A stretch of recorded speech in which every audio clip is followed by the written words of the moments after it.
What's up, guys? This is Crafty coming at you with our casual gaming and shoutout video for Sunday and on this beautiful weekend at that. So today we are showcasing Halo Wars 2 in its Blitz game mode, as we are currently in production for our review on this title, and that will be published on YouTube this coming Friday, March 3rd.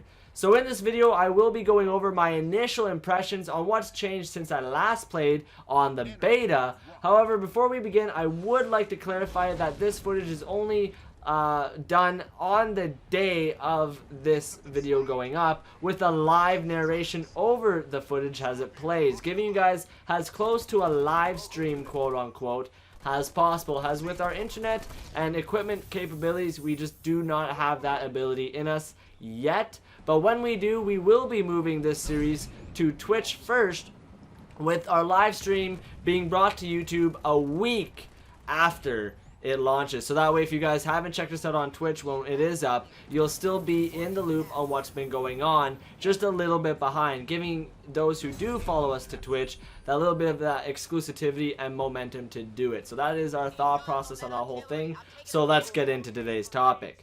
Now, immediately, for those of you who don't know what Blitz is, really quick, it's just strategy card game meets real-time strategy. There's no base building. It's basically you playing units onto the field, with them having full health if you play them at your base, and about half health if you play them on the field.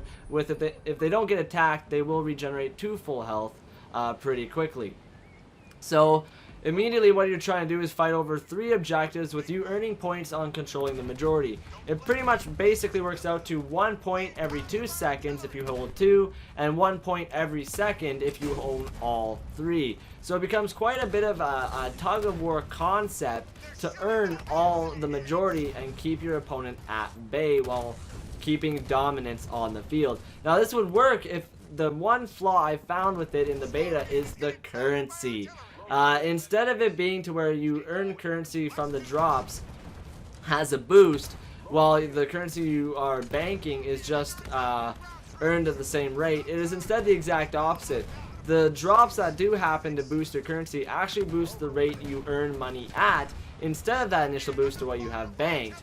And this can actually give people who have an early lead on their opponent a much larger advantage, giving way to very short matches in a lot of ways, and just an inability for the losing opponent to really have any chance at mounting a comeback, as they have the disadvantage of being able to summon the larger units, and the disadvantage of even summoning those larger units in mass quantity when compared to the opponent. And this is a problem I noticed in the beta and was really hoping I would see fixed, but sadly it isn't. It did stay the same. I do feel like the currency does come in a little faster than it did in the beta, but that's just something I think. I have yet to have that confirmed. Now, an improvement I do have to mention, however, is in selecting the units themselves. In the beta, it was pretty hypersensitive, to where selecting a unit would often just go to the other one beside them, and because you're hitting that selection button so fast, you would summon either a unit that was way too expensive that you had plans for later, or just a completely wrong unit in general, who would then become instantly demolished because of that fight you were in. And this would provide you with an even larger disadvantage. And in the final game of this game mode, or in the final edition of this game mode, we do see that issue fixed. When you go to select a unit, you are a lot more stuck on it. You're not easily sliding to the one beside it, and I'm so glad to see that, as that drove me nuts when I played the beta. So again, very glad to see that you guys have fixed it. If you're any of you guys from the development team who are watching it, you did awesome on that.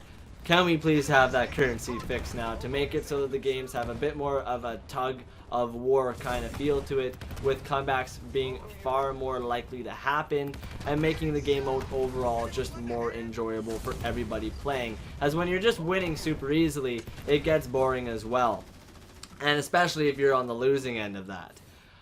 So that is all I'm going to really mention on this. I don't want to go into too much detail again, as our review is going up. But if you haven't checked out our latest review, which covered Ubisoft's For Honor, be sure to go to our playlist Crafty reviews and check it out. It did just go up here last Friday, and we would love for you guys, if you haven't picked it up yet, to have that there for you, so if you're on the fence still, you can kind of have a bit more of an understanding of what you're in store for. And if you have picked it up, you can just get to know our opinion. I know that I'm a little bit on the rambly side at the end of this video here. I am sorry. I'm just pretty stressed out this week with how my work schedule has been and everything to get this content to you guys, and I apologize for the quality. Now, a quick shout out here at the end of this video for our Poison Kangaroo subscriber. He is also a YouTube creator covering Counter-Strike. If you guys are interested in that, be sure to follow the link in the description box below and give him some love from the Crafty community. We really hope you guys check him out if you're interested in Counter-Strike at all. We won't spoil too much on what he does, just what the game that he covers is. So you guys have a great day, enjoy your weekend, and remember, stay crafty, everyone.